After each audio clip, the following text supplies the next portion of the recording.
Failed presidential candidate Kamala Harris has been on her book tour, and we got a couple of, I guess we'll call them highlights for you.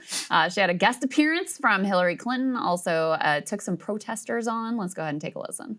You debated him once, he wouldn't debate you again. We beat him 4 times. Do you think we're the reason he is so unhinged today? Oh. They basically say to me, we didn't tell you, but she's been talking about people eating cats and dogs. And I was like, what? And they said, we think we need to tell you because his propensity is to say the last thing he heard. And sure enough, on the debate stage, he said it. Your legacy is genocide! War criminal! You know what? I am not president of the United States. You want to go to the White House and talk to him, then go on and do that. I'm not president. And if you want to talk about legacy, let's talk about the legacy of mass deportation of people not voting and Donald Trump.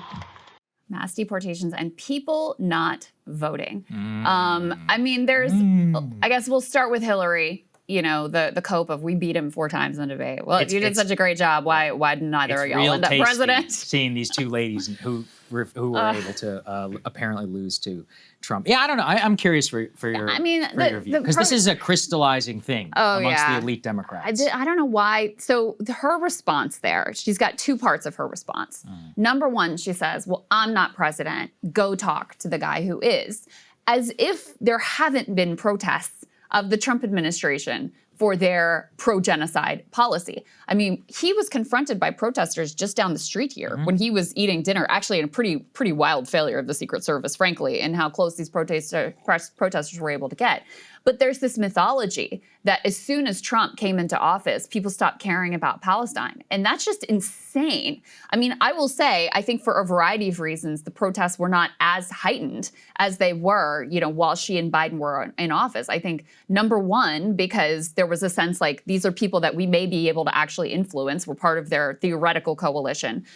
Number 2, you have a level of fatigue. And number 3, this government has been very authoritarian in cracking down on protesters and increasing the costs of actually going out there and exercising your First Amendment rights. So that's number 1, this fiction and this lie and this insinuation that low-key people, if you were pro-Palestine, you actually wanted Donald Trump to win, and then you're happy with the mass deportations, which she name checks here, that she's like blaming them for.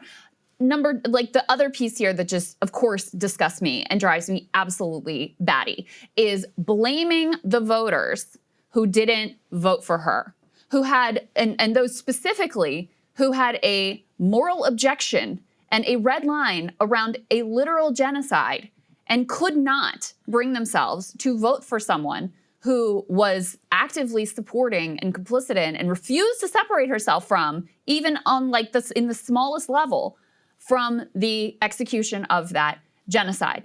She's blaming them rather than taking any responsibility for the active choices she herself made, including, I mean, just there were such small things that people were asking for, just to let someone who's Palestinian American speak at the DNC. Even that was a bridge too far. A glaring problem in her campaign, very clear from the beginning, was Joe Biden's unpopular. How are you going to separate yourself? This was the obvious place to do it, and she never, ever did it. So for her, Hillary did her own version of this after she lost. Like, it's always someone else's fault. It's always the voters' fault. The voters are too stupid or make the wrong choices or immoral. It's never them. They never take responsibility for themselves. And last thing, and I'll get you to weigh in, I think Kamala's dealt a very difficult hand here, right? Coming in late and saddled with the unpopular presidency and, you know, all of those things, like cost of living being very high. I think it was very difficult for even a great candidate to come into that situation. So I'm not saying everything that happened was on her shoulders, but there is no doubt that she made some critical errors, one of them being that she refused to separate herself from an ongoing genocide and show even a shred of moral principle around that. So that's my thoughts on this. Yeah, well, let's really break it down. You said it's not entirely her fault, and that's true. It is almost mostly Joe Biden's fault. Let's start with that. He is the chief villain, as Daryl Cooper said. You know, the chief villain of the 2024 election. He is a chief villain. He's one of the great narcissists in American history. However, and this is where it starts to fall on Kamala. Nobody forced you to go on The View and say. Nobody forced you to listen to Biden. He was he literally. Maybe functionally like dead president, right, at that time. No one forced you to go on the View and listen to his phone call about No Daylight Kid. All you had to say is there's a lot of things I would do different from Joe Biden to actually inject some energy. Nobody forced you to, repeatedly not distance yourself from the administration. Nobody forced you to listen to him from the point of which you are the candidate. But this also gets to me about the weakness of the process. And in a way, maybe one of her great errors was immediately accepting the nomination and not at least trying to make it seem as if people could jump in and that there would be some process. That's because, an interesting point. if we think back to it, do you want to be handed something or do you want to earn it? Like, there's a lot of theory behind that about the satisfaction and the the confidence that you get in something. I mean, I could say, even from us starting this business, right? Like, I feel confident in some of my judgment that I would not have previously in the past when we were just W-2 employees, because you took a bet and it worked out, and through your own work and all of that, there's success. They're bumpy and stuff along the way, but you could prove your decision making, and it kind of gives you a confidence in your ability to try and sell something, to do something, and to take risk. She never had that because she was handed it. I think she shouldn't have done that. But on the Gaza thing specifically, and this gets to the voter, I just can't be in a situation where I blame the voters. Now, we can talk to the voters, and I will say, if you voted for Trump because you were against Israel, like, you're honestly a fucking idiot. And I think I said that at the time. Yes. I was like, do you remember? I'm pretty sure I did that monologue. I was like, listen, if your one issue is Israel, I was like, you should vote for Kamala. You honestly should. Right. Well, you would honestly be dumb. People who voted for Trump. Yeah. She's saying people who just didn't vote. Okay, well, see, I'm not in that, because if that was your number one issue, you kind of made the right call, because at the end of the day, both would have probably kept the war going. To be honest, I'm not sure we get this ceasefire under a Kamala administration, because, I never saw the backbone and all of that behind them. They probably would have been more rhetorical about UN and all of that, but I'm not so sure we end up here without somebody like Trump just going full retard and being like, hey, actually, it's over. I never saw Kamala or Biden with that ability. Maybe, it's unfalsifiable at this point, but the point really gets to this whole, you didn't vote. Let's go back to Hillary. We covered this extensively at the time. If the same number of black people vote in 2016 that voted in 2008 and 2012, Hillary wins the election. And what did the Democrats say? Instead of, why didn't these people come out to vote? It was, how dare you not come out to vote? It's your fault. Well, why? Let's do some analysis. Why did they not come out to vote? They thought by voting for Obama and for twice that their lives would get a lot better, and they didn't. And they didn't think that Hillary would do much about it. Whose fault is that? To me, it's Hillary's fault. For Kamala, it's the same thing. I mean, if you look at some of the stats, if you drive out, let's say you're talking about Israel, if you drive out young people, she lost young men. Remember that? I mean, that's a huge deal. Gen Z, a lot of new voters, they swung to Trump. That is a systematic failure of the Democratic Party and of Kamala Harris, despite all the coconut memes and all this other bullshit. Turned out to be fake. So I just, we can't absolve these people of responsibility. And like you said about go protest Trump, it's like, first of all, anyone who's like rabidly pro-Palestine is not pro-Trump at this point. It doesn't exist. So it's like calling out a coalition which is entirely fake. And then also to put this whole legacy of, if you think it's so bad, well, I mean, you also didn't give them the path, or at the very least, make a convincing argument. Because the argument and all of this, we debated it here a million times about leading up to Trump, about what the legacy of all that would look like. I think you were a lot more clear-eyed than a lot of other shitheads on the left, frankly, who were like, oh, it'll be all that bad. I'm like, no, from your perspective, it's going to be fucking hell. Let's be honest. And it is from their perspective, which is kind of what a lot of people on the right voted for. But that's my point, though, is that there was an entire ecosystem of people who wanted to convince them that Trump was going to be the one who was going to be anti-Israel or pro-Palestine or whatever. And I think those people can be condemned. But to say not voting, like at least from a pro-Palestine perspective, to say not voting should be condemned is preposterous. It just absolutely absolves all the responsibilities and the systematic failures going back like 30 years inside the Democratic Party. So I need to see somebody grapple with that. And I don't see a single person. That's what I don't get about the Democrats. I I'm know. like, you're so pathetic and weak. You're nothing. Like, well, and here's the thing is like a couple things on that. There is such a deep psychological helplessness to these people. Yeah. Like nothing's ever in their control. Totally. Nothing's ever in their power. And the upside of that is if nothing's ever in your control or in your power, then nothing's ever your fault. And so, there's always, from the Obama administration, all the excuses about why the Affordable Care Act really kind of sucks. I mean, the whole fight over Corbyn, I talked to Corbyn Trent yesterday. He used to work with AOC, and he was saying, we really need to internalize that the whole fight that Democrats are picking over the shutdown is like, we can't let normal Obamacare come back. Like, we have to keep these subsidies going because normal Obamacare is so insanely unaffordable. Like, it is unacceptable. That's the fight that they pick. So all sorts of excuses around why that was the best thing. They couldn't get a public option. It wasn't possible. And the Biden administration, all kinds of excuses. Oh, we can't get a minimum wage, the parliamentarian, this and that. Like, there's always some either villain within the Democratic Party or the Republicans, even when they're out of power and the opposition, they're just so powerful, can't possibly overcome them. And there's all this learned helplessness. And I genuinely think that the reason why they choose to take that mental tactic of pretending like everything is out of their control and out of their hands, even when, you're the president of the United States and you control the Senate or the House or whatever, it's because they don't want to have any responsibility for their actions. And this is, to go even one layer deeper, it's kind of a core ideology of neoliberalism, actually, of which both parties have been, were very involved with supporting. Because what neoliberalism is at bottom is outsourcing your thinking to the markets. So you never have to make a decision. It's just, the markets did their thing and this is what they want and that's just how it went.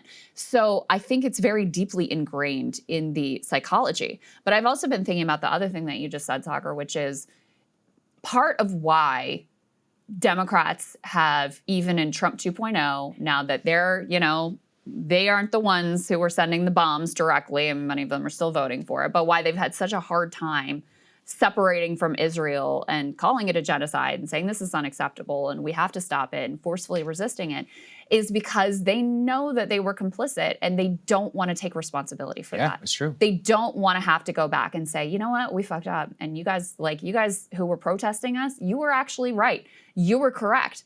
That, I think, would go so far. I actually think it would be so powerful for people to see genuine accountability, genuine reckoning with what they were complicit in. I think it would do so much to see that, and they're just thoroughly incapable of acknowledging that there was any error there. And so now you have a situation where, we're in a ceasefire. We'll see whether it lasts or not. A lot of questions about that. There was, hostage exchange, which all the Israeli hostages are now released. Palestinians got 2,000 of their hostages back from the Israelis.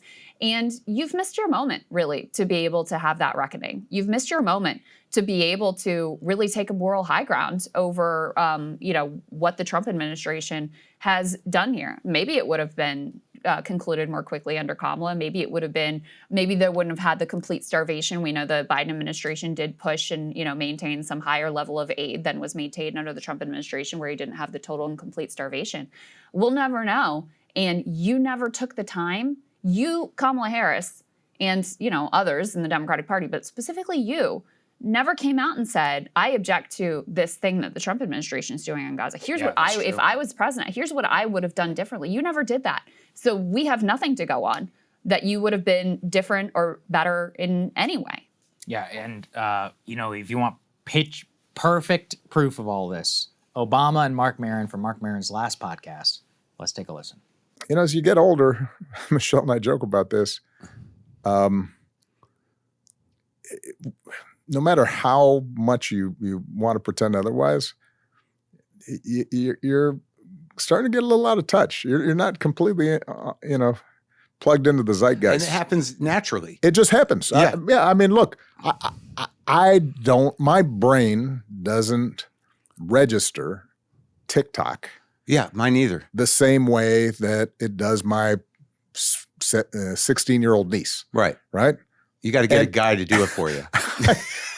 It's not just the technology itself. Yeah. It's that I'm not plugged in. I'm not relating to the cultural, stream in the same way that somebody who's 20 or 25 or even 35 is. But the brains have been, broken, through exploiting grievance and anger.